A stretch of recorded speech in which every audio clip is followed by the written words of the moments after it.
Terredefrance.fr, le premier site d'articles français et patriotes, présente Sud Radio, Berkov dans tous ses états. Nous sommes en guerre. Ministerio de las Mujeres y Género y Diversidad, afuera.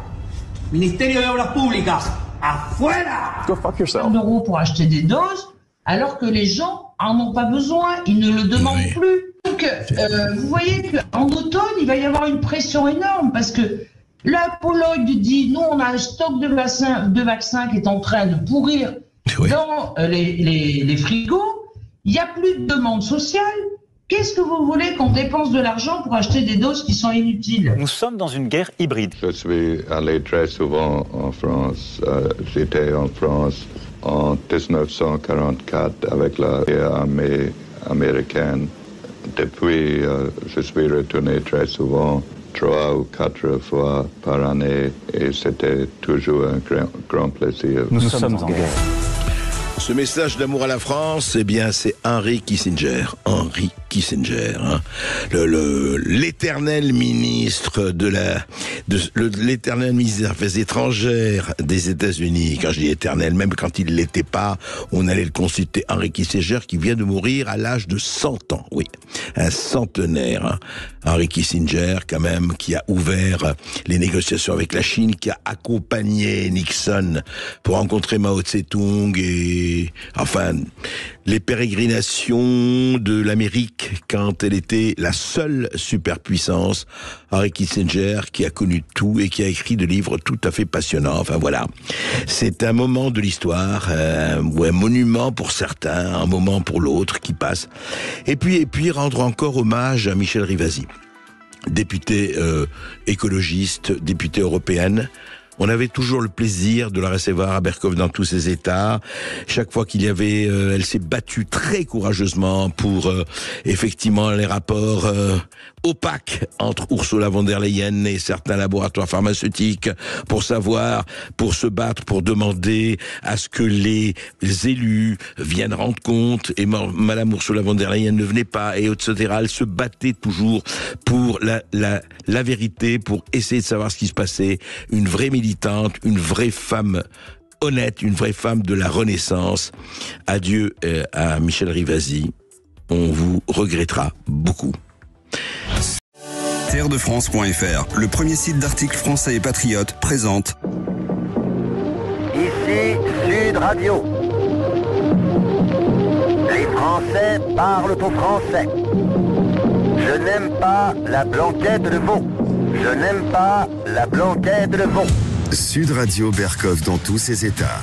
Joie, pleurs de joie. Pourquoi, auditeur de Sud Radio, résistant de Sud Radio, vous me voyez aussi réjoui?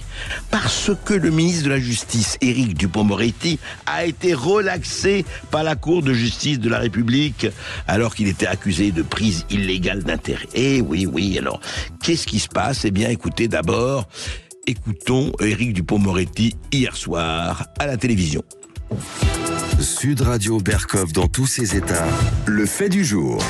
Ou je ne sais pas, non, personne n'est fou ici, Johnny Hallyday, personne n'est fou. Alors, Éric Dupond-Moretti sur France 2, voici hier soir, on sentait le soulagement. Écoutez.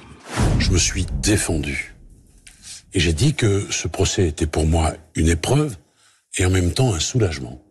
Parce qu'il y a 3 ans, plus de 3 ans d'ailleurs, que j'attendais le moment de m'expliquer enfin.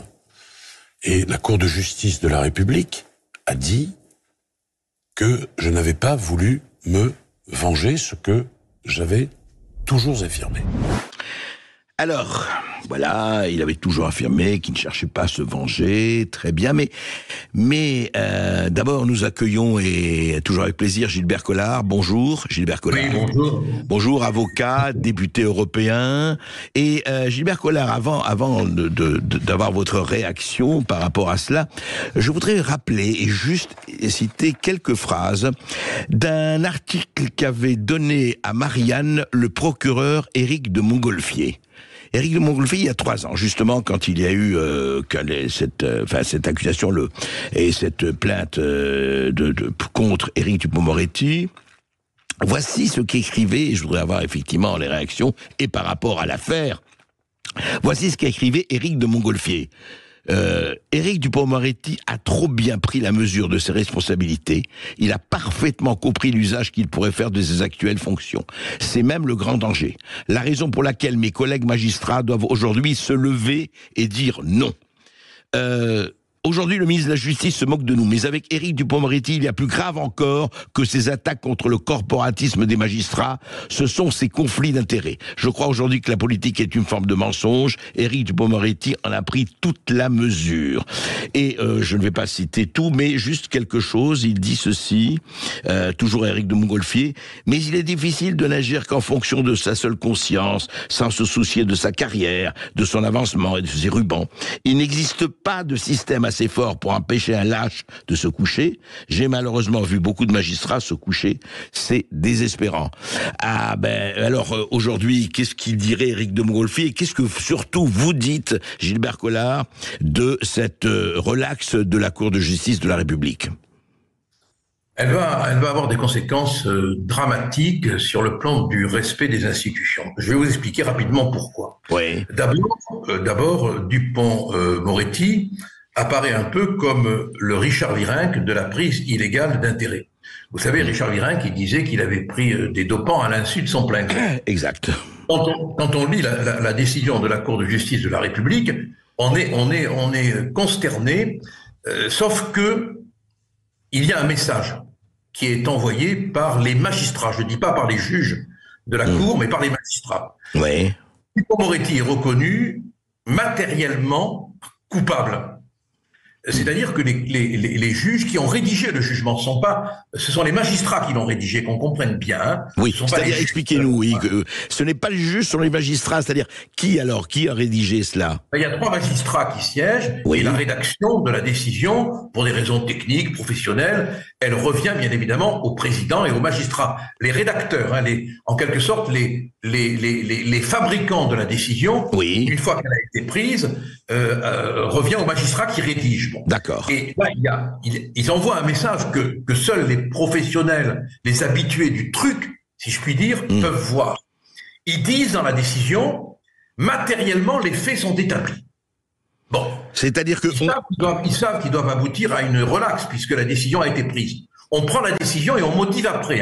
Alors, comme ça. Juste, pardon, pour bien faire comprendre aux auditeurs, de Sud Radio, Gilbert Collard, Éric Dupond-Moretti, je le rappelle, était accusé de prise illégale d'intérêt dans 2 affaires distinctes, dans lesquelles il aurait profité de son statut de locataire de la place Vendôme, c'est-à-dire ministre de la Justice, pour régler ses comptes avec des magistrats côtoyés lorsqu'il était avocat. Voilà, il faut le rappeler. Alors, pour faire simple, on lui reproche une prise illégale d'intérêt sur la base de l'article 432-12. En langage clair, c'est règlement de compte chez le ministre de la Justice. Il y a des magistrats qui ne peuvent pas piffer, avec lesquels il a eu des conflits, et il en profite pour déclencher des actions disciplinaires afin de les faire punir. Ce qui ne sera pas le cas du reste. Bon, alors, les juges de la Cour de justice de la République, dont un ancien président de cette Cour dit « ce n'est qu'affaire de petit arrangement entre amis », je le cite, disent « les faits sont établis ». Vous me comprenez, vous m'entendez. Les faits sont établis. Mais il n'a pas eu l'intention de les commettre. Alors, c'est-à-dire que un ancien avocat, pénaliste de surcroît, ministre de la Justice, commet des faits de vengeance, mais il n'a pas l'intention de se venger. Alors, je veux bien qu'il y ait parfois une dissociation entre la matérialité des faits et l'intention, mais là, quand même, il ne faut pas nous prendre pour des truffes. Ce que vous dites, Gilbert Collard, alors si j'ai bien compris, mais corrigez-moi, est-ce que c'est peut-être la première fois, je ne sais pas, un accusé, donc en l'occurrence Dupond-Moretti, est relaxé au motif qu'il ignorait que c'était illégal? C'est ça? Voilà, absolument. Non, il ignorait, il n'avait pas l'intention de se venger. Donc, si vous voulez, il commet des faits de vengeance, il est dans la vengeance, mais il n'a pas l'intention de se venger. C'est ce qu'écrivent les juges. Bon, c'est une manière... Si on ne sait pas comment ça fonctionne, on ne peut pas comprendre. La décision de relax est prise. Après, il faut la motiver. Et on sent que ça ne passe pas chez les juges, chez les magistrats professionnels. Ça ne passe pas. Et ils écrivent ce truc incohérent, hallucinant, qui justifierait de ma part, du reste, un pourvoi en cassation du procureur général, que Dupond savait qu'il se vengeait, mais qui voulait pas se venger. Voilà, comprenez, hein. Comprenez. Si vous arrivez à comprendre, eh ben bravo. Alors, on va dire maintenant, autrefois on disait que l'enfer est pavé de bonnes intentions. Exact. Pour Dupont, on va dire que l'enfer est pavé d'absence d'intention. Voilà. Ouais, c'est ça. Mais alors, qu'est-ce que ça dit, Gilbert Collard, sur les rapports de la justice et de la politique, enfin des magistrats et de la politique? Il y a quand même, un problème là. Il y a un vieux conflit, hein. Il y a un vieux conflit dont l'exemple le plus fascinant et le plus injuste est l'affaire Fillon. Bon, il y a une tentative depuis des années d'un gouvernement des juges, ce qui est la pire des choses, et il est en place quand même, ce gouvernement. Hein. Bon, on l'a vu dans l'affaire Fillon. Bon, Fillon, c'est pas mon copain, vous en doutez. Bon, et pourtant, je trouve sa condamnation objectivement scandaleuse, déplacée, surtout dans le cadre de la campagne des présidentielles. Bon. Et là, on a une décision qui vient dire aux juges, vous n'êtes pas en capacité de gouverner. Et on est maintenant dans un conflit justice politique qui va prendre des dimensions terribles. Parce que la Cour de justice de la République envoie balader le judiciaire. Attends, vous vous rendez compte? Molins, qui est venu témoigner, ancien procureur général, il va se faire voir. Les 4 magistrats qui ont déposé plainte, ils vont se faire voir. Le procureur général qui a complètement désavoué, quoi. Ouais. Voilà, ils sont complètement désavoués, quoi. Bon, alors ils sont désavoués, si vous voulez, au profit d'un ministre de la Justice qui est quand même horriblement conflictuel, non seulement dans ses conflits anciens avec les juges, non seulement dans sa manière un peu grossière, brutale, vulgaire de se comporter. Bon, et c'est vraiment une crise institutionnelle sans précédent à mes yeux. Hein. Ah oui, vous dites que ça signale peut-être pas un divorce, mais vous voulez dire d'un côté il y a le gouvernement des juges, mais est-ce que, comme disait Montgolfier, est-ce que une partie des juges étant tributaire et étant dépendante de ce ministre de la Justice et du président, etc., est-ce qu'il n'y a pas ce problème-là? Il est permanent, il ne date pas du Dupond-Moretti. Quand certains magistrats doivent leur carrière au ministère de la Justice, au gouvernement et au président, est-ce que ce n'est pas quelque chose qui existe depuis toujours? Ça existe depuis toujours, mais ça ne devrait plus exister. Je rappelle quand même qu'en 2017, Macron, qui dit tout et qui ne fait rien, qui fait tout et qui ne dit rien, voulait la suppression de la Cour de justice de la République. Il l'avait dit. Mais vous comprenez le drame français. Et malheureusement, il faut être de la boutique pour le savoir. C'est que les magistrats, certains, pas ceux qui bossent, mais certains font carrière dans les ministères. Alors ils sont au ministère de la Justice, ils occupent des postes, ils sont décorés, ils ont une promotion, notamment quand c'est le parquet, ça dépend quand même du ministre de la Justice. Donc on a toute une magistrature qui est servile. Je dis pas que c'est le cas de tous les magistrats, hein, parce qu'il y en a beaucoup, Montgolfier en est un exemple, il y en a beaucoup qui sont très droits, très courageux, mais il y en a beaucoup, comme le dit Montgolfier, qui sont lâches. Bon. Donc on a toute une magistrature qui, pour avancer, pour être décorée, tout ça, il faudrait le supprimer. Plus de juges dans les ministères, ils n'ont rien à foutre dans les ministères, qu'ils soient dans les tribunaux, plus de décoration. Mais si vous saviez comment ça se passe, ils sont là à regarder quand il y a une promotion qui est décorée, qui ne l'est pas. C'est effrayant, quoi. Ouais. Malheureusement, les gens ne le savent pas, ça. S'ils le savaient, ils prendraient peur. Oui, en fait, il y a un état des lieux, et donc vous dites que ce qui s'est passé avec Éric Dupond-Moretti, cette relaxe, tant mieux pour lui, mais enfin, cette relaxe signale vraiment qu'il y a des trous béants dans la raquette. Ah mais vous vous rendez compte, cette plainte contre Dupond, alors c'est pas la décision de relax qui fait problème pour moi, hein. Oui. C'est la motivation, et ça qui est compliqué à expliquer, c'est la motivation. La motivation, elle condamne Dupond-Moretti, elle le condamne. Oui, puisque les faits sont établis, c'est ça qu'ils disent, oui. Voilà, il est relaxé au bénéfice de sa condamnation, quoi, si je puis dire. Ouais. Les faits sont établis, mais par miracle, par magie, il n'avait pas l'intention de les commettre, quoi. Bon, c'est assourdissant, c'est aberrant. Bon, alors il est bien évident que cette motivation, elle va pour les magistrats qui comprennent, elle va les indigner. Et comment un ministre de la Justice qui est à ce point en friction avec ses juges peut-il continuer à exercer? Bon, si Macron était un président de la République et non pas un troubadour des fêtes ratées de la République, il y a longtemps qu'il aurait changé de ministre de la Justice. Il y a bien longtemps. Mais on est dans une perversité institutionnelle aujourd'hui. Oui, enfin, vous n'y allez pas de ma mort, Gilbert Collard, mais ça ne nous étonne pas de vous. Simplement, si j'ai bien compris, hein, mais en caricaturant évidemment, presque grossièrement, mais en schématisant, c'est comme si quelqu'un avait tabassé quelqu'un, mais je l'ai tabassé certes, mais je n'avais pas l'intention de le faire. Donc on va lui diminuer sa peine, voire la supprimer. C'est un peu ça.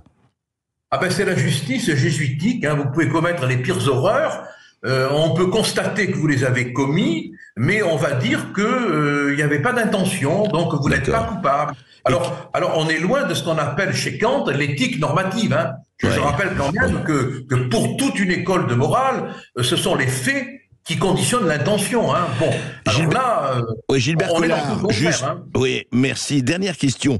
Quelles conséquences ça peut avoir? Est-ce qu'il y aura des conséquences ou ce sera comme d'habitude, circuler et rien à voir et une affaire chasse l'autre?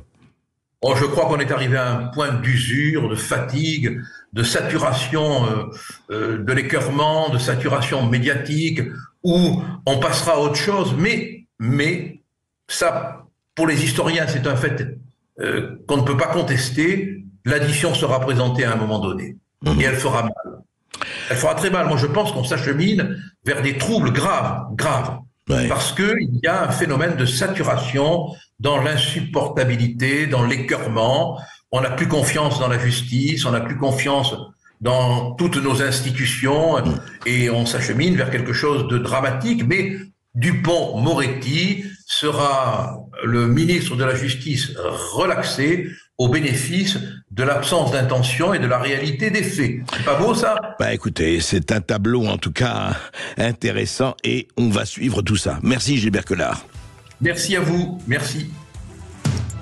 Sud Radio Berkov dans tous ses états. Appelez maintenant pour réagir 0826 300 300. Terredefrance.fr, le premier site d'articles français et patriotes, présente... Ici Sud Radio. Les Français parlent au français. Les carottes sont cuites. Les carottes sont cuites. Sud Radio Berkov dans tous ses états.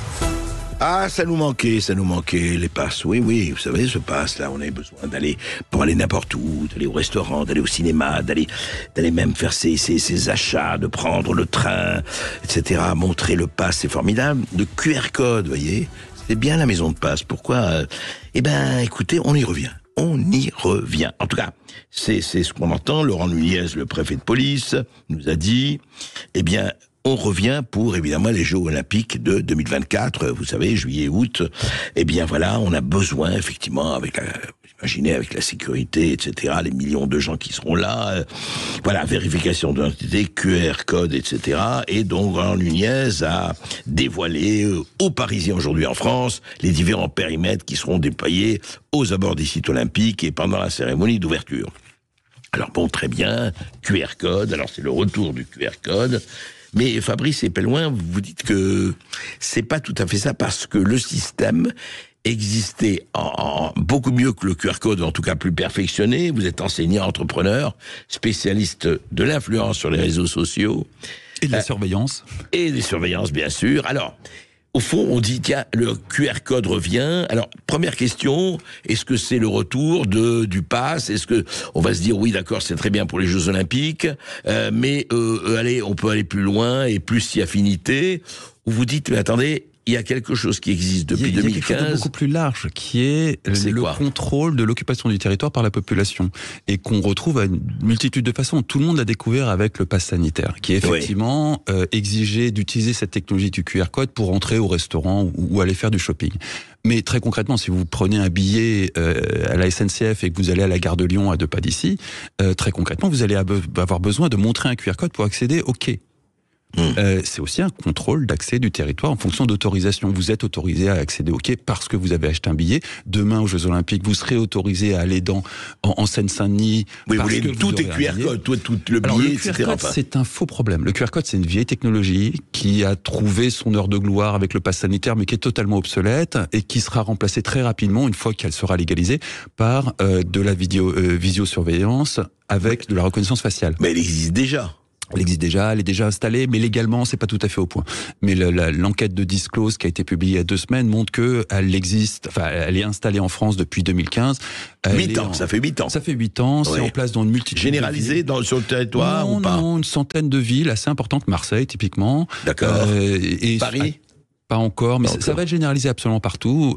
D'ici quelques années, c'est une question de temps et de moyens, hein, ça coûte très cher, mais c'est effectivement quelque chose, une technologie qui permettra demain de, par exemple, de décréter qu'André Berkoff n'a pas le droit de mettre les pieds dans le 16e arrondissement, et à partir du moment où vous franchirez cette frontière virtuelle, vous serez identifié par des caméras de vision. Il faut une loi pour dire qu'André Berkoff ou Fabrice Ebelmois n'ont pas le droit. Oui, pour faire ça, il faut une loi. Mais pour installer cette technologie, non. La preuve est faite qu'elle était totalement, elle est toujours d'ailleurs totalement illégale. Elle a quand même été installée. La surveillance de masse d'Internet a été illégale jusqu'en 2017 où elle a été légalisée. En pratique, elle est installée depuis 2009. C'est une investigation de Mediapart pour ceux qui s'intéressent. Donc on est de toute façon dans un domaine où l'état de droit n'a plus lieu depuis au moins 2009. Donc c'est même pas un problème avec Macron. Vous voulez dire qu'on installe sans qu'il y ait une loi qui l'ait autorisée ou un décret, on installe des instruments de surveillance depuis des années. J'irais plus loin que des instruments de surveillance, c'est des technologies de contrôle social. C'est beaucoup plus large que ça. C'est-à-dire, entrons un peu dans le vif du sujet, c'est intéressant. Par exemple, quand vous dites contrôle social, contrôle des populations, pratiquement, dans le quotidien, ça veut dire quoi? Ça veut dire que je vais quelque part, on saura là où je vais, etc. On saura là où vous allez, on en gardera une trace de façon à pouvoir le recouper par la suite, on saura identifier des comportements, typiquement ce logiciel de vidéosurveillance à reconnaissance faciale qui a été découvert, enfin mis à jour par l'enquête de Disclose, est capable de repérer des attitudes qui laissent croire que vous avez affaire à des voleurs dans un magasin. C'est l'un de ses usages. Si vous remontez l'épistémologie de ce type de technologie, vous allez retrouver le projet INDEC, un vieux projet européen qui entre-temps s'est transformé, qui date du tout début des années 2000 et qui lui avait pour ambition d'identifier des comportements de pré-émeute de façon à faire concrètement de la police prédictive et de pouvoir intercepter un mouvement qui pourrait donner lieu à une émeute avant même qu'elle ait lieu.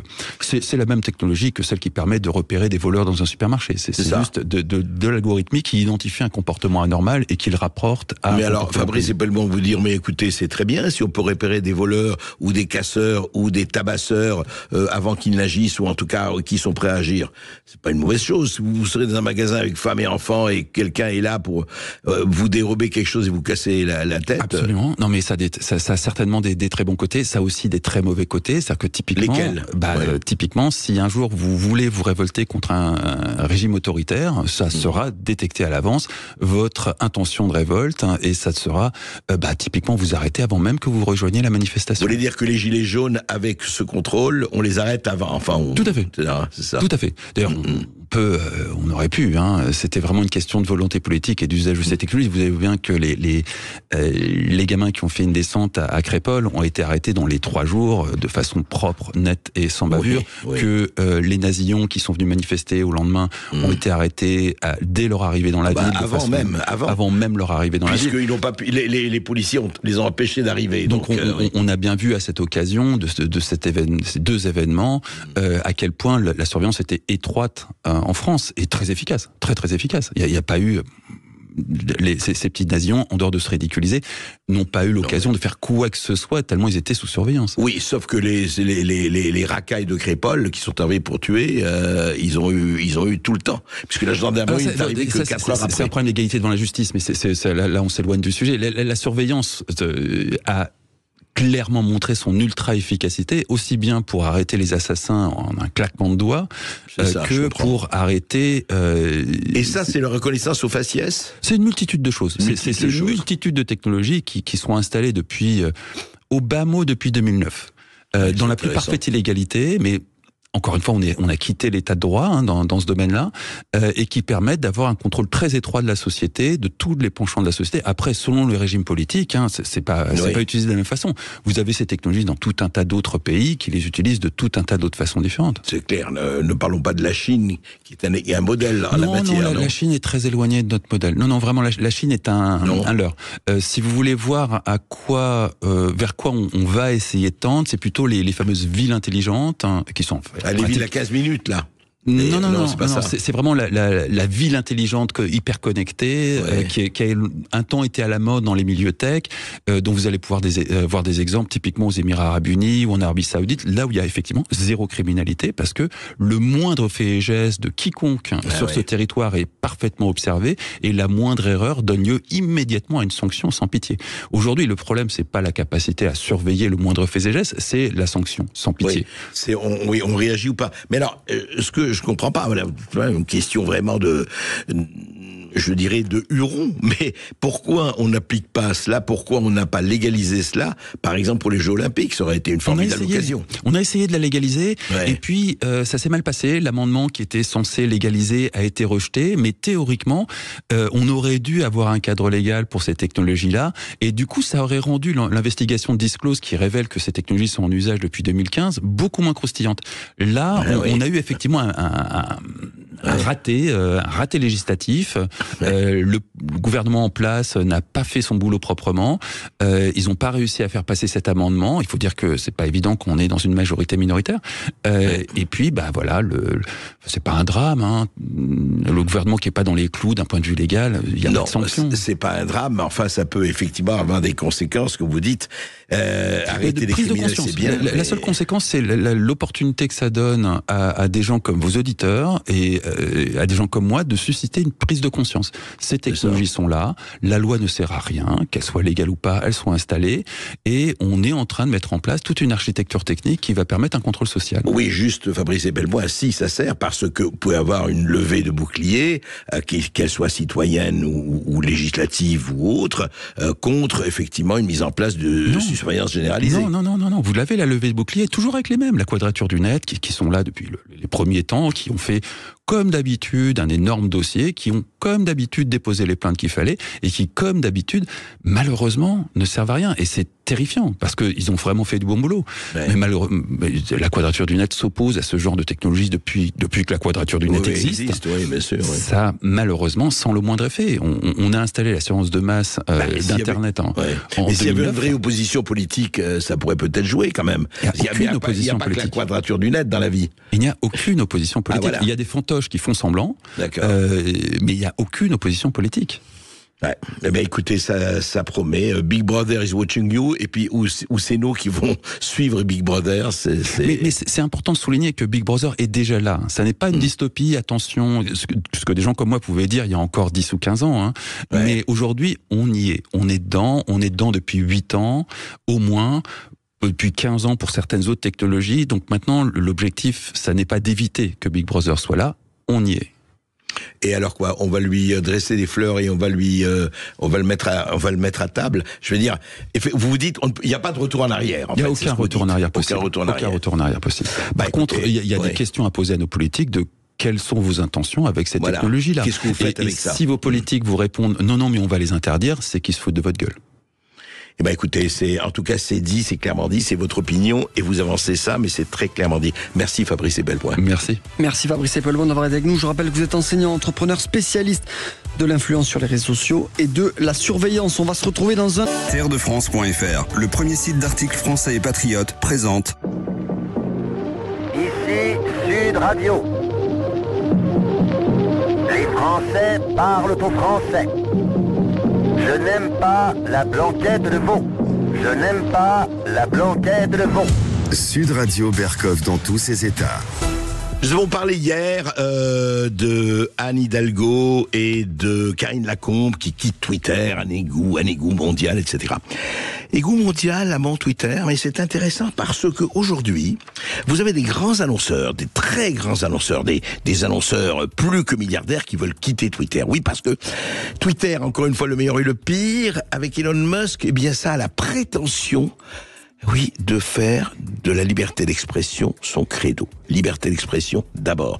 C'est un scandale, évidemment. Comment? Comme une liberté d'expression? Non. Il faut suivre la bonne parole et la vérité révélée. Révélée par qui? Évidemment, on sait. Eh bien, récemment, là, Elon Musk, il y avait un sommet d'Hillbook à New York, et puis, vous savez... Plusieurs grands annonceurs, dont le PDG de Disney, a décidé, a dit non, ils exagèrent, X-Files, ce n'est plus surveillé comme avant par le FBI et la CIA, comme on l'a vu avec les Twitter Files, donc on va retirer, voilà, et on va... Qu'est-ce qu'on va faire ? On va le tuer, on va l'affamer, on va le mettre en faillite. Et il y avait un forum et le journaliste du New York Times interroge Elon Musk. Écoutez, ça vaut son pesant de cacahuètes. Sud Radio Berkov dans tous ses états, les perles du jour. Joe McDonald, What the Spell Fuck. C'était en pleine guerre du Vietnam et c'est une chanson et un hymne qui a fait le tour du monde. Et bien là, Elon Musk, le multimilliardaire, vous savez, SpaceX, Tesla et aujourd'hui Twitter. Et Twitter, il est très très très attaqué, comme on l'a dit. Le journaliste du New York Times l'interroge par rapport aux gros annonceurs qui sont en train de quitter Twitter et de le boycotter. Écoutez. You don't want them to advertise? No. What do you mean? If somebody's going to try to blackmail me with advertising, blackmail me with money, go fuck yourself. But go fuck yourself. Is that clear? I hope it is. Hey, Bob. Alors, je traduis. Le journaliste du New York Times lui dit, mais voyez, là, on est en train de... Qu'est-ce que vous allez faire avec tous ces gros annonceurs qui s'en vont et qui ne veulent plus vous donner un centime, $1, un mini-dollar. Et Elon Musk répond, vous pensez qu'ils vont faire du chantage? Comme ça, ils vont faire du chantage s'ils vont retirer l'Afrique et ils vont faire du chantage? Je leur dis, allez vous faire foutre. Et il répète, allez vous faire foutre. Voilà, Elon Musk, PDG de Tesla, SpaceX et Twitter. Et puis il dit, salut Bob. Bob Iger étant le PDG de Disney, qui était dans la salle d'ailleurs, il lui dit, salut Bob.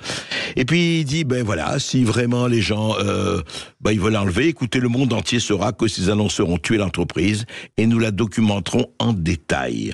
Voilà, vous vous rappelez effectivement de notre cher commissaire européen, notre cher Thierry Breton qui disait Elon Musk fera ce qu'on lui dit de faire parce que sinon nous allons mettre des contrôleurs de l'expression, etc. On a vu tout ça.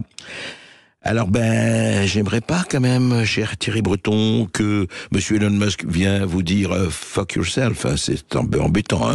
D'ailleurs, c'est vulgaire, mais c'est exprimé et c'est pas mal, la liberté d'expression, même celle-là.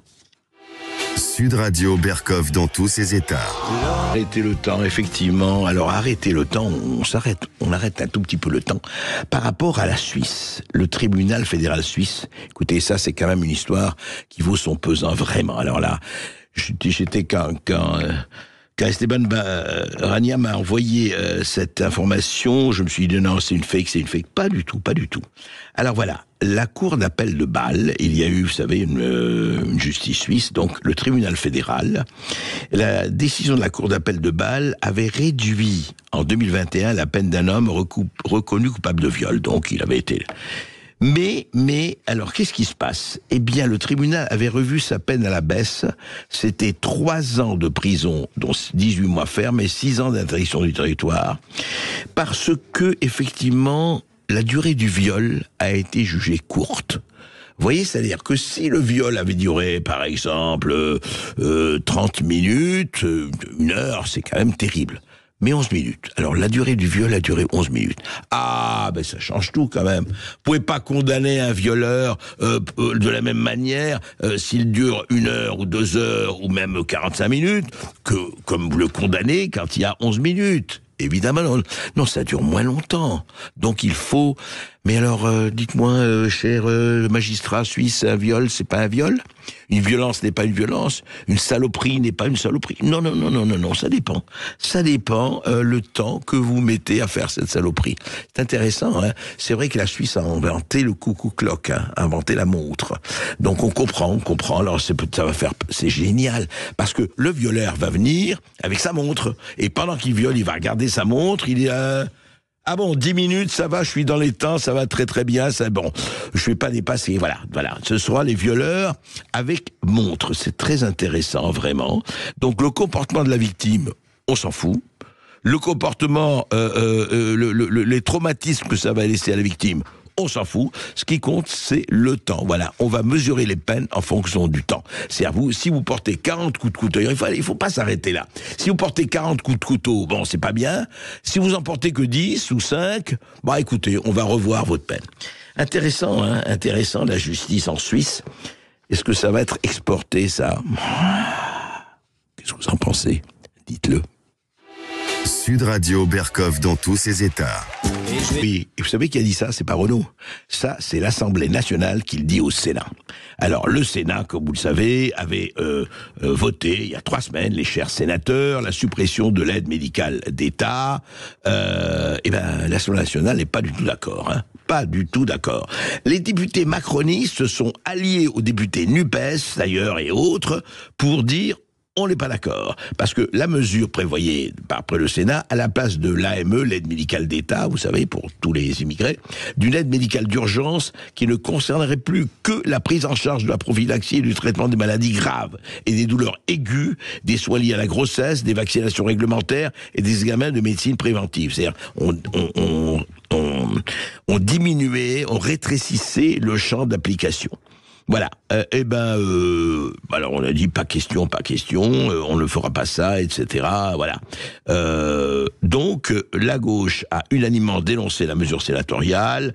Supprimer l'aide médicale d'État serait dangereux médicalement, absurde économiquement, indigne moralement, a estimé le chef du groupe PS, Boris Vallaud. Voilà. Alors. C'est pas, écoutez, on se prononce pas, nous, vous savez, nous sommes les citoyens, hein. Il y a nos représentants, là, au Sénat, nos représentants à l'Assemblée nationale.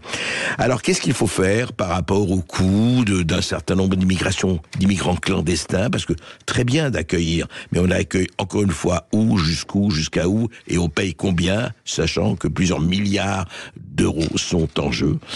Et ben voilà, c'est très intéressant en tout cas de voir je ne dirais pas le fossé, mais en tout cas vraiment la différence entre le Sénat qui se veut un peu plus, je dirais répressif ou en tout cas un peu plus réagissant et l'Assemblée nationale qui elle n'en ont pas question. Et vous voyez, en tout cas il y a de nouvelles majorités. Voilà, les macronistes et la gauche peuvent se retrouver, mais pas avec le Rassemblement national. L'Assemblée nationale, il n'en est pas question. Voilà, c'était notre chapitre Vive la démocratie, vive ces gens qui reviennent vers nous tous les 5 ans ou tous les 6 ans pour se faire élire, vive ces gens qui prennent leurs décisions sans qu'ils nous expliquent pourquoi et comment. Tout ça va pour le mieux dans le meilleur des mondes, à Romans-sur-Isère, dans la Drôme et ailleurs.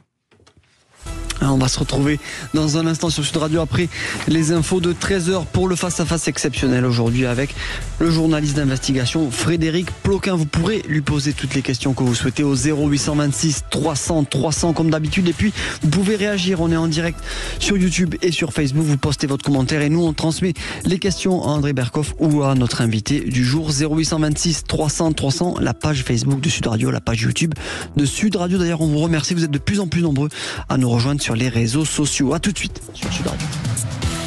Sud Radio Berkoff dans tous ses états, midi 14h. André Berkoff. Avec terredefrance.fr, le premier site d'articles français et patriotes. Terredefrance.fr, le premier site d'articles français et patriotes, présente Sud Radio Berkoff dans tous ses états. Le face-à-face. 13h03 sur Sud Radio, nous sommes ensemble jusqu'à 14h avec aujourd'hui Frédéric Ploquin qui vient nous voir, journaliste d'investigation et auteur de ce nouveau livre Les réseaux secrets de la police, loge d'influence et corruption. C'est aux éditions du Nouveau Monde. Bonjour Frédéric Ploquin. Bonjour à vous.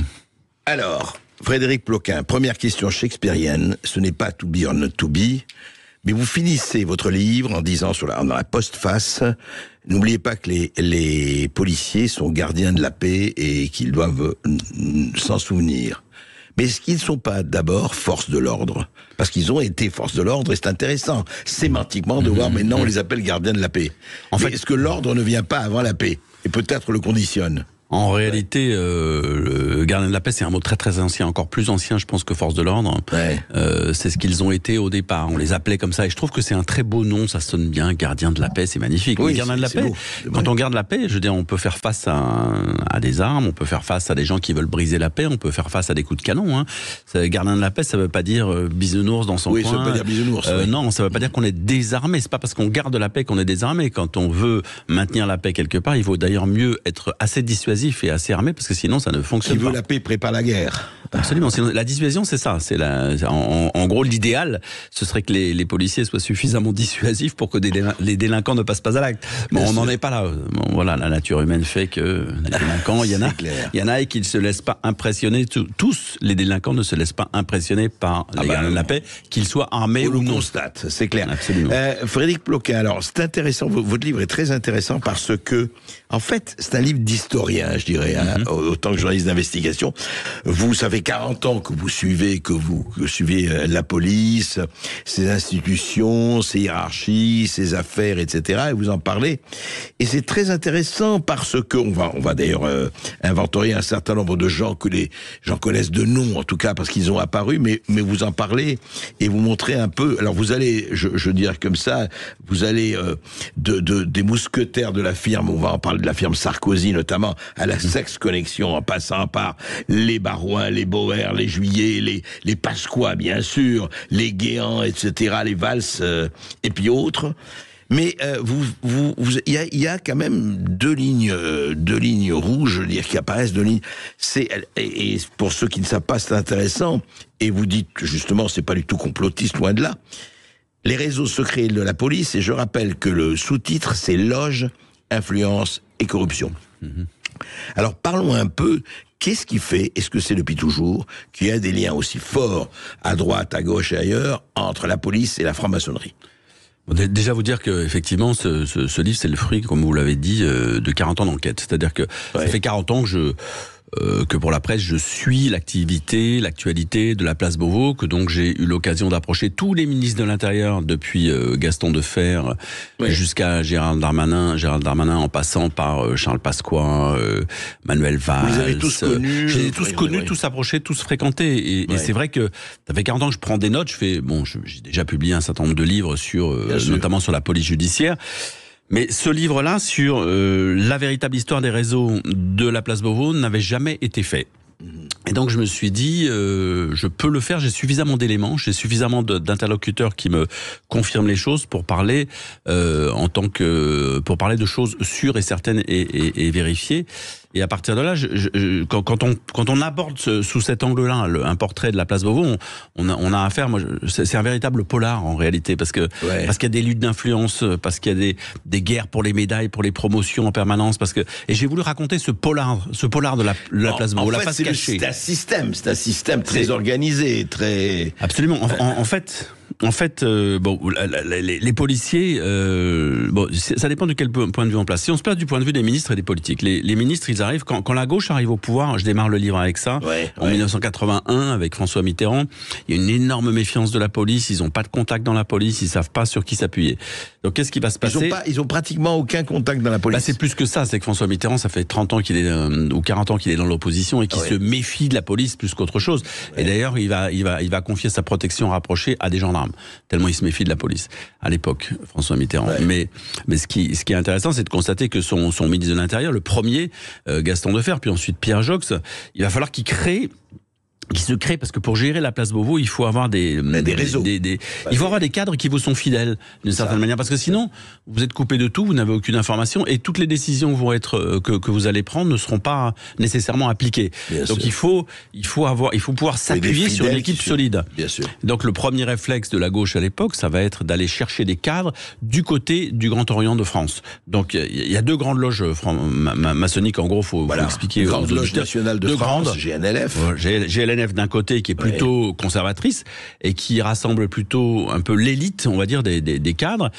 Et puis de l'autre côté, le Grand Orient de France, qui lui est plutôt progressiste et qui rassemble tous ceux qui sont attachés à l'idée de république. Non, alors justement, et là vous répondrez à ma question. Non, mais c'est intéressant. Pourquoi tout de suite les loges? Est-ce que les loges sont organisées de manière à ce qu'on dit, là, on aura un vivier de gens fidèles? C'est intéressant. Pourquoi la franc-maçonnerie? Mais c'est exactement. Disons que la franc-maçonnerie, quand vous êtes vous-même, vous connaissez la franc-maçonnerie, quand vous êtes ministre, comme Manuel Valls par exemple, à un moment donné, et que vous cherchez des cadres fidèles, c'est vrai que c'est le réflexe naturel, parce que il y a une fraternité en franc-maçonnerie. Vous savez, il s'appelle frère, on s'appelle frère entre soi.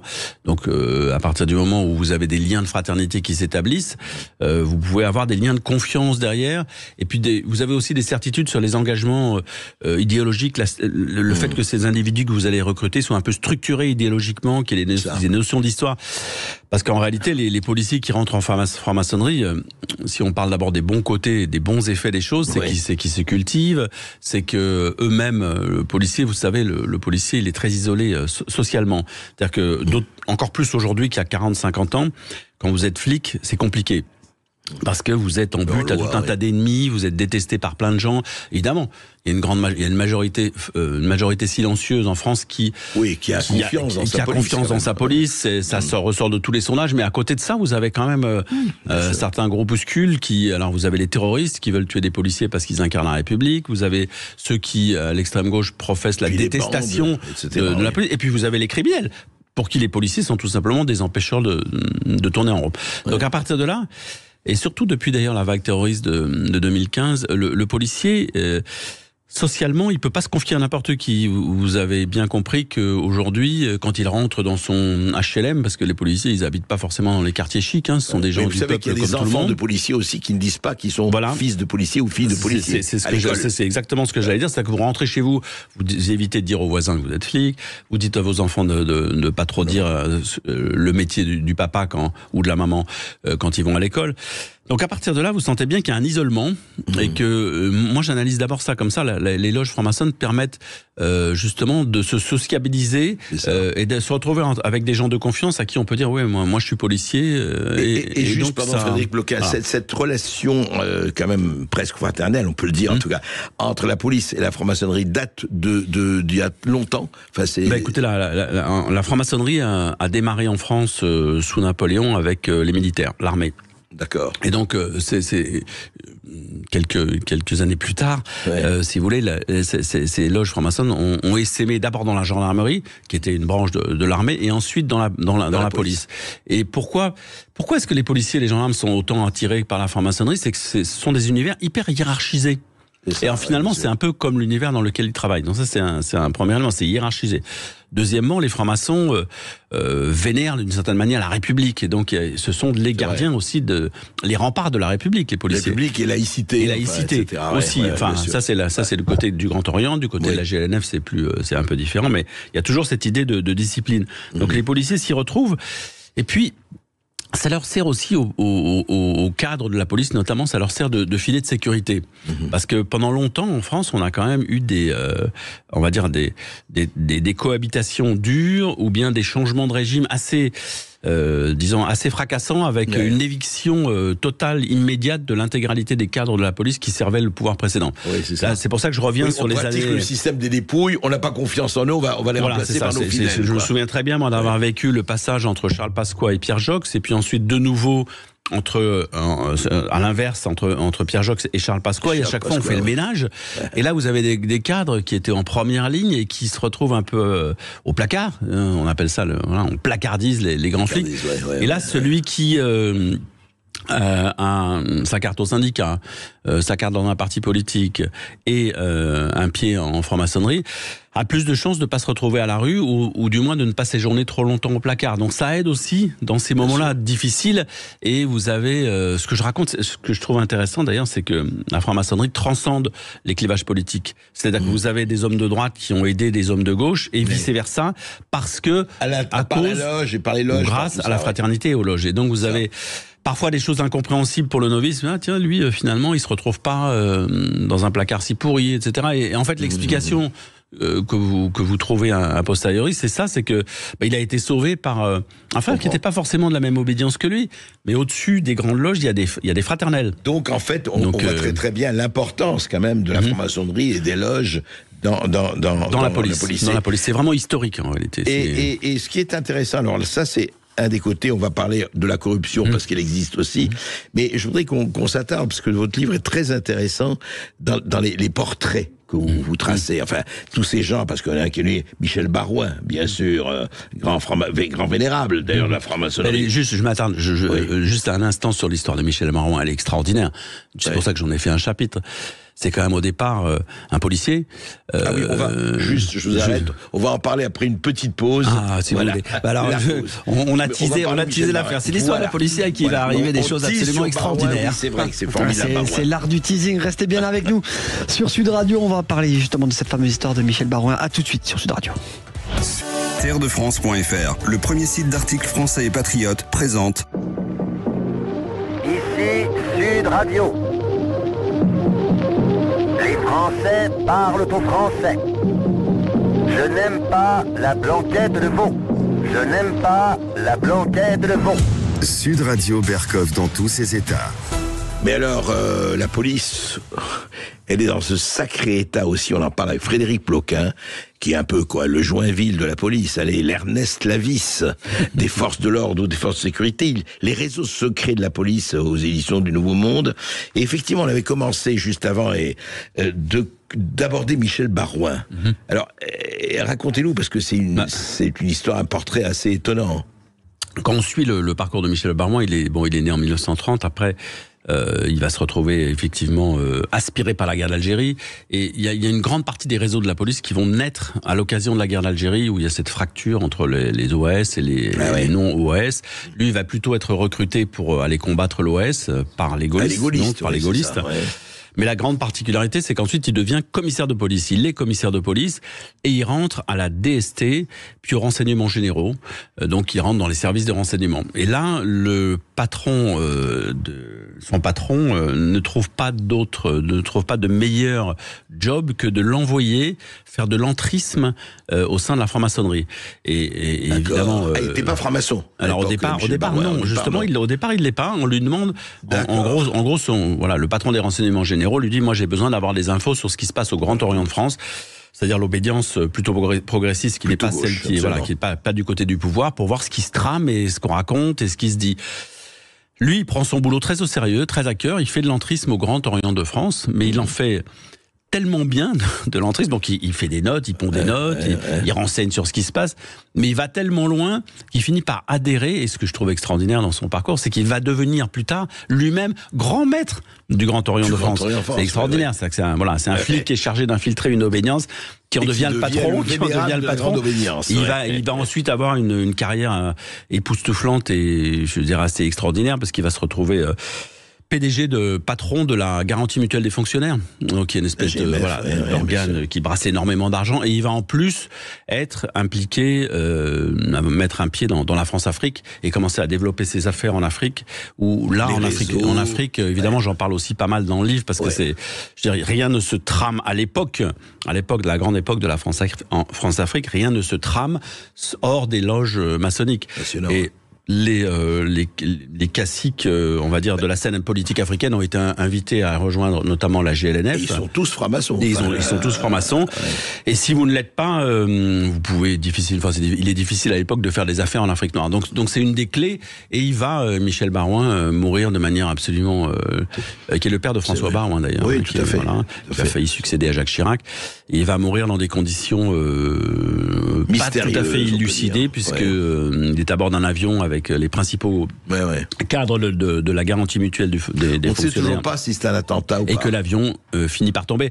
Non, ce qu'on sait, c'est qu'il y avait un peu d'eau dans le réservoir d'essence. Donc le doute est permis. Le doute est permis sur le fait que la France-Afrique, à l'époque, était un gâteau très convoité, et qu'il est possible qu'il soit tombé sur des ennemis. Frédéric Ploquin, qui parmi les dizaines, pour dire, que vous avez connu, 40 ans, qui a marqué, je dirais, le plus, ou parmi ceux qui ont marqué le plus et qui incarné véritablement la fonction à Place Beauvau. Place Beauvau, le siège du ministère de l'Intérieur, je le rappelle.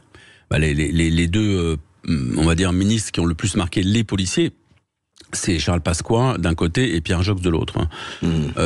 Charles Pasqua à droite et Pierre Joxe à gauche, qui ont été... on va dire d'abord, ils sont restés très longtemps tous les deux, puisqu'ils ont tous les deux fait 2 séjours à Place Beauvau. Mais ensuite, parce que ils ont vraiment imprégné leur marque. Bon, Charles Pasqua, lui, il était... c'est quoi leur personnalité, alors Pasqua? Charles Pasqua, je redémarre.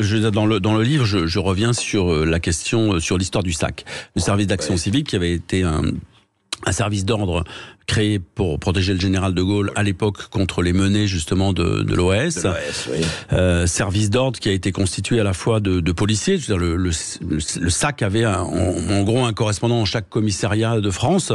Et quand un homme politique, quand un gaulliste se promenait, se déplaçait sur le territoire, il fallait assurer un peu sa sécurité, la sécurité des meetings. C'était un service d'ordre un peu parallèle qui a eu la particularité de comporter aussi bien des flics que des grands voyous de l'époque qui se baladaient avec des... une réputation assez sulfureuse du SAC.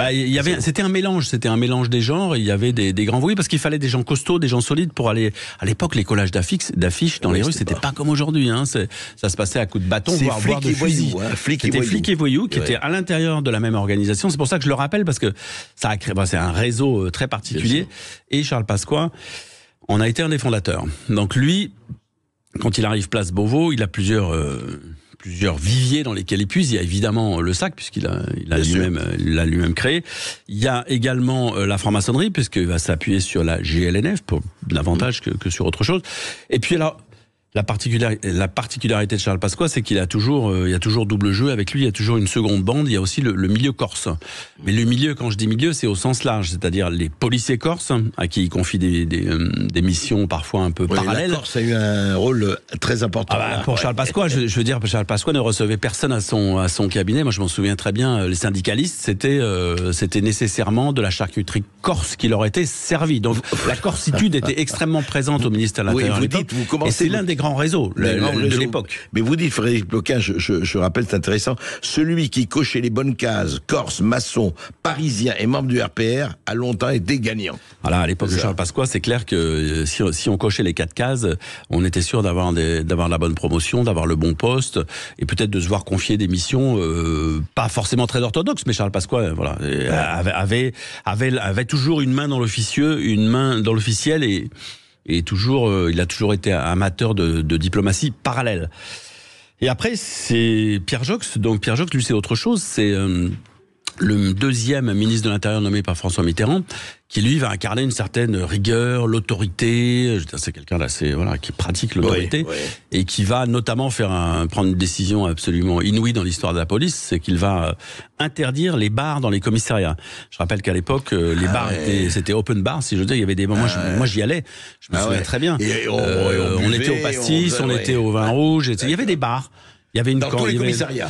Dans tous les commissariats et dans tous les services de police, y compris les services de police judiciaire, il y avait le bar. C'était comme ça, c'était un lieu où on se retrouvait. Et donc lui, il va faire fermer ces bars. Donc ça va effectivement déranger une génération, et en même temps, ça va un peu assainir quelque part. Et ça va peut-être limiter, en tout cas, après lui, il n'y aura plus ces figures de poivreaux qu'on voyait sortir en uniforme des commissariats, comme moi j'en ai connu. Il y a plus ça. Dans chaque commissariat, il y avait un représentant du SAC et un poivreau. C'était un peu ça, quoi. C'était un peu ça, l'idée. Et alors, on va après une petite interruption, nous allons parler d'autres figures comme Alain Bauer, quand même, qu'on voit comme Alain Juillet, et surtout, on va parler de ce qui est devenu aujourd'hui, effectivement, la police, par rapport à celle que vous avez connue dans ces années 80, 90, absolument. 2000. Là, et puis, il faut aussi évoquer les dérives la corruption, douteuses de la franc-maçonnerie, dont j'ai décrit les bons côtés, mais on pourrait peut-être aussi parler des dérapages, de quelques dérapages. Eh bien, on va en parler tout de suite après cette petite pause. Sud Radio Berkov dans tous ses états. Appelez maintenant pour réagir 0826 300 300. Lidl Terredefrance.fr, le premier site d'articles français et patriotes, présente. Ici Sud Radio. Les Français parlent au français. Les carottes sont cuites. Les carottes sont cuites. Sud Radio Berkov dans tous ses états. 13h30 sur Sud Radio, on est toujours dans ce face-à-face aujourd'hui avec Frédéric Ploquin qui vient nous voir pour son nouveau livre Les réseaux secrets de la police, loge, influence et corruption. C'est aux éditions du Nouveau Monde. Alors on a parlé, Frédéric Ploquin, des bons côtés effectivement des loges et de la franc-maçonnerie. En fonction, c'est-à-dire que la police y trouvait effectivement des réseaux, en tout cas des gens assez fidèles, structurés, une idéologie, que ce soit à gauche avec le Grand Orient et à droite avec la Grande Loge nationale de France, enfin les conservateurs. Enfin, il n'y a pas que ça quand même la franc-maçonnerie. Quand même, quand on fait des réseaux, il y a les conflits d'intérêts et puis il y a la corruption. Il y a quand même tout ça. C'est pour ça que vous en parlez dans votre livre d'ailleurs. Absolument. Moi, je vous ai parlé jusqu'à présent des bons côtés. Ce qui hisse globalement le policier vers le haut, mais la franc-maçonnerie peut aussi faire glisser le policier vers le bas. Vous allez comprendre tout de suite pourquoi. À partir du moment où vous êtes dans une ville de province, pas forcément à Paris, mais mettons, allez, on va prendre la pire des situations. Vous êtes en poste sur la Côte d'Azur dans les années 90. Vous êtes franc-maçon et vous êtes flic. C'est la pire des situations, ça. Je pense. Vous êtes franc-maçon et vous êtes flic. Ouais. Et puis au sein de la loge, vous côtoyez... un juge d'instruction, qui a des affaires sensibles en cours, un homme politique qui est maire d'une petite commune voisine, qui a peut-être des problèmes de corruption, des hommes d'affaires en tout genre. Et à un moment donné, soit vous êtes très solide et vous résistez et vous dites non à tout le monde, soit... au gré, au fil des dîners qui suivent les réunions maçonniques qu'on appelle les agapes, ou au moins un petit coup, on se paye une bonne bouffe, etc. Au gré de ces moments de détente, vous vous assouplissez, vos défenses, votre système de défense baisse et s'affaiblit, et vous finissez par dire oui ou par dire... par répondre à quelqu'un, il n'y a pas de problème, je vais aller me renseigner, je vais regarder. Tu veux savoir ? Donnez-moi un exemple. Les exemples, c'est mécanique. Comment marche la mécanique ? Non, mais c'est simple. Je veux dire, savoir si on est sur écoute, savoir si une perquisition va avoir lieu, savoir si le dossier avance ou n'avance pas. C'est essentiel quand on est pris dans les filets de la justice et de la police. Donc vous allez avoir un coup d'avance. Ouais. Et on a vu à Marseille un certain nombre de policiers renseignés peut-être malgré eux, parce que c'était un frère qui appelait, puis le frère il avait des fréquentations un peu douteuses, et finalement les informations de la police arrivaient carrément au grand banditisme. C'est pas très bon. Alors après, dites-moi, on peut dire, il y a eu quand même des moments où des policiers rencontraient des gens du grand banditisme dans des loges. Alors, c'est pas des agapes. D'abord, oui, il y a eu des loges très poreuses comme ça où c'était pas forcément très bien protégé, mais il y a surtout des amis d'eux, c'est-à-dire qu'à partir du moment où vous avez dans la loge quelqu'un qui est un brasseur, qui fournit, je dis n'importe quoi, mais en alcool tous les bars de Marseille, et que cette personne évidemment fréquente tous les jours des grands bandits, je veux dire, ça va aller très vite. Je veux dire, c'est très poreux, et quand vous êtes dans des villes comme ça où tout se sait, qui sont presque des villages, ça va trop, et vous vous laissez entraîner. Après, vous avez aussi plus classiquement, dans les figures des ripoux, il y a aussi l'appât du gain. Je veux dire, c'est pas juste rendre service aux frères. Ça peut être aussi, et là, je raconte l'histoire notamment d'un, les enveloppes. Je raconte plusieurs histoires de Donnez-nous un flics. Par exemple, un policier qui était en poste à la brigade financière à Paris, rue du Château des Rentiers, et qui a été accusé, poursuivi, parce que, en gros, il sortait tout un tas d'éléments qu'il vendait. Des fiches de recherche, des éléments sur les fichiers, des greffes, par exemple, des témoignages, ou ne serait-ce que d'aller consulter les fichiers. Vous n'avez pas le droit d'aller donc aller consulter les fichiers pour dire à celui qui est à votre commanditaire, oui, ça va se passer ça, il va se passer ça, lui il est clair, lui il est pas clair. Déjà, on n'a pas le droit. Normalement, les fichiers de police sont pas accessibles aux citoyens. Donc ce policier-là, ce commissaire, lui, il facturait à la consultation des fichiers. Il gardait même beaucoup de traces papier dans son tiroir. Il a fini par tomber.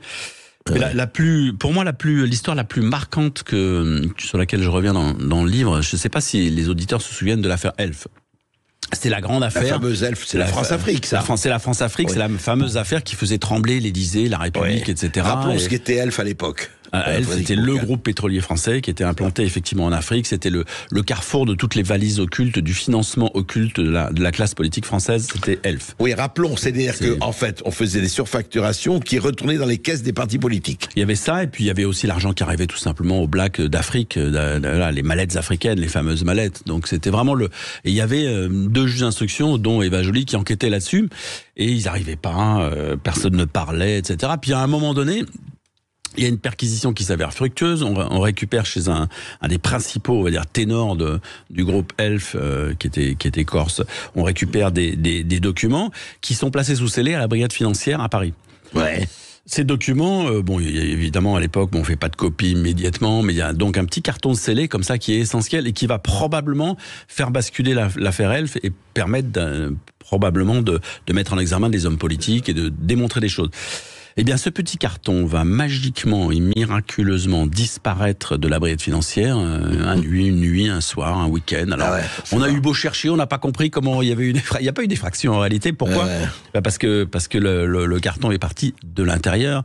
Et bon, on a 99% de chances pour que ce soit la bonne hypothèse. C'est en gros un policier qui, grâce au réseau justement de la franc-maçonnerie, en l'occurrence de la GLNF, le paquet, a accepté de rendre ce petit service et de sauver la pompe à finance Elf pour le compte de ses camarades. Et des histoires comme ça, il y en a plein. Donc on peut déraper. Après le dernier chapitre du livre, je ne sais pas si vous l'avez vu, mais c'est carrément le dérapage sommital. Ça raconte l'affaire Athanor. L'affaire Athanor, c'est l'histoire d'un policier des renseignements généraux. C'est hallucinant, ça. Qui prend sa retraite, qui a jamais été un foudre de guerre, jamais été quelqu'un d'exceptionnel, mais qui a travaillé quand même. Qui a fait sa carrière. Toute sa carrière en renseignements généraux. D'accord. Et c'est un petit bonhomme comme ça qui paye pas de mine et il va se retrouver dans sa loge qui s'appelle la loge Athanor. Il va se retrouver pris. Et c'est GNF, non, c'est Grand Orient. À l'époque, c'était GLNF et ensuite c'est devenu, ça a été rattaché à la GLAMF, une troisième obédience. Mais donc, toujours est-il que dans cette loge Athanor, il se fait approcher par un de ses frères qui se trouve être très impliqué dans l'affaire de coach, de coaching, etc., qui a beaucoup de contacts dans les milieux d'affaires, et ils se mettent à rendre des services, à accepter des missions qui en gros reviennent à aller intimider un tel, à aller voler le sac à main d'une telle, à aller pour déstabiliser des gens. Donc ils se mettent à faire des petites missions comme ça, moyennant finance. Et lui, des missions de voyous, ça s'appelle des missions de voyous. Ah, des missions de voyous. Et lui, l'ancien policier, là, il se prend un peu pour je sais pas qui, pour Superman, et tout d'un coup, il y a toutes ces limites, toutes ces barrières qui tombent, et il se met à recruter des petits gardes-barrières de la DGSE à qui il confie des missions en leur faisant croire qu'il s'agit d'aller lutter contre le Mossad, etc. Eux, ils y croient, ils voient la promotion, etc. Sauf qu'en réalité, c'est pas du tout ça. Il s'agit de servir des intérêts privés. Et à un moment donné, une patrouille de police va démasquer, va interpeller deux de ces individus dans un immeuble de la région parisienne, au pied d'un immeuble, dans une voiture avec des cagoules et des armes sur la main, des armes sur les genoux, et ils s'apprêtaient probablement à aller tuer quelqu'un pour le compte de ce commanditaire-là. Et en creusant, donc là, la loge explose, l'affaire explose, tout le monde est démasqué, ils nient longtemps, puis après ils sont confondus par les faits. Et là, on remonte quand même jusqu'à au moins un assassinat. Un vrai assassinat, c'est-à-dire qu'en gros, on a éliminé quelqu'un qui avait pas remboursé une autre personne. Ces personnes s'étaient plaintes. On avait fait appel à la petite loge. Donc c'était une espèce d'officine qui était capable, en gros, d'assumer toutes sortes de missions ça peut déraper parallèles. Très donc là, c'est l'extrême. C'est l'extrême. Évidemment, tous les policiers. Là, je termine là-dessus pour montrer jusqu'où ça peut aller. J'appelle ça les loges folles, d'ailleurs, ce chapitre, parce que c'est vraiment de la folie. Il n'y a pas eu mais Frédéric Ploquin, en fait, vous avez regardé tout ça, mais c'est très difficile. Comment résister à la tentation? Heureusement, il y a beaucoup de gens honnêtes, et ne généralisons jamais, bien sûr, que ce soit dans n'importe quelle profession. Mais ça doit être assez dur quand il y a un pouvoir, effectivement un pouvoir, et qu'on sait certaines choses, de résister à la tentation, soit de monnayer, soit de dire oui, mais je veux bien avancer dans ma carrière à condition que, etc., etc. Enfin, il y a toutes les histoires. Ça date de 10 000 ans. Le pouvoir, l'ambition, l'envie, le lucre, etc. Bah, écoutez, oui, il y a des personnes qui sont plus ou moins structurées, qui ont plus ou moins des barrières personnelles solides et qui résistent ou qui résistent pas à l'appât du gain, du luxe. Il y a un certain nombre de grands flics qui sont tombés parce qu'ils aimaient les beaux costumes, les belles voitures, et qu'ils avaient la cinquantaine et qui regrettaient le temps où ils étaient approchés par des minettes et qui se laissaient donc convaincre par des voyous d'accepter la bonne compagnie. Ça existe. On a des profils comme ça. Bien sûr. Et puis vous avez aussi une autre forme de corruption, de dérapage pas forcément prévisible, où vous servez un homme politique parce que vous le vénérez, parce que je pense à Nicolas Sarkozy. Nicolas Sarkozy, il a créé des fidélités inouïes dans la police, et je crois qu'il y a un certain nombre de policiers qui étaient prêts à tout pour lui.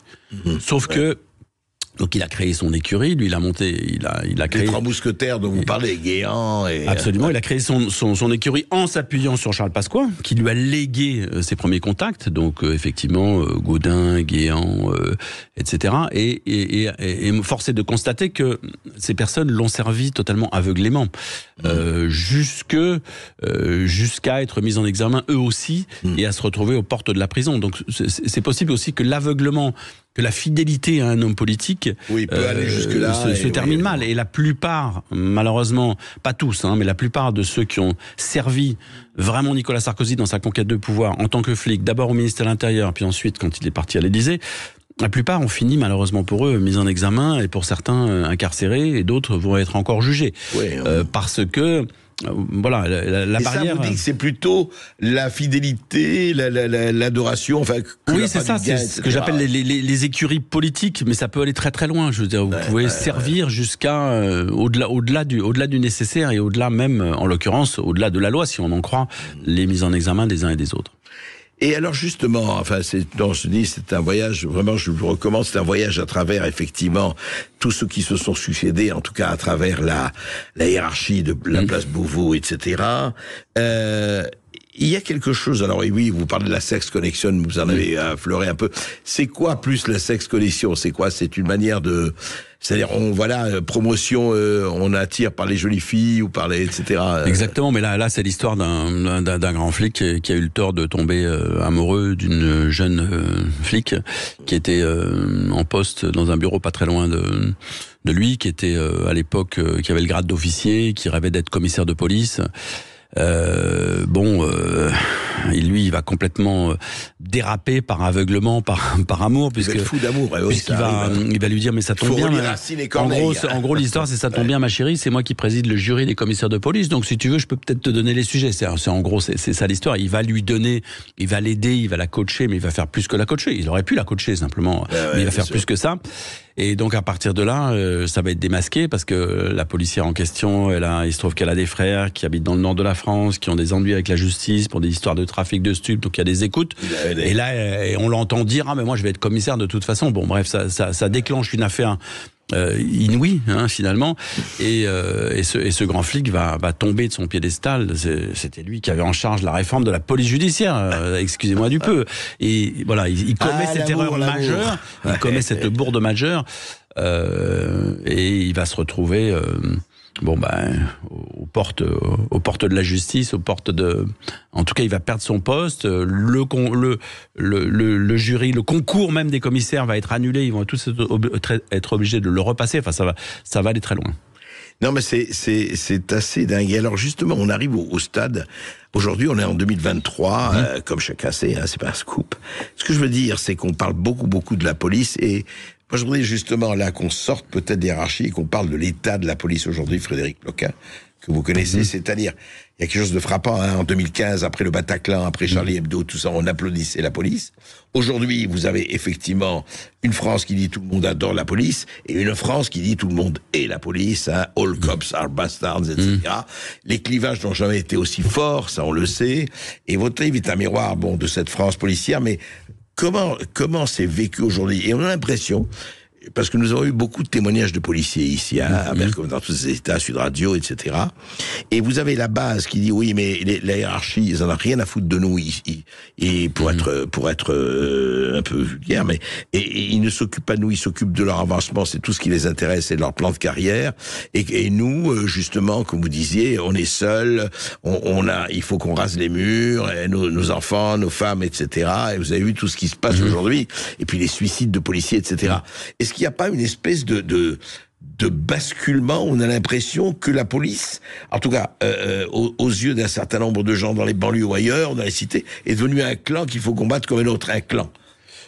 Ça dépend du quel point de vue on se place, mais effectivement, dans certaines cités, on considère que le policier, c'est la bande adverse, ça c'est clair aujourd'hui.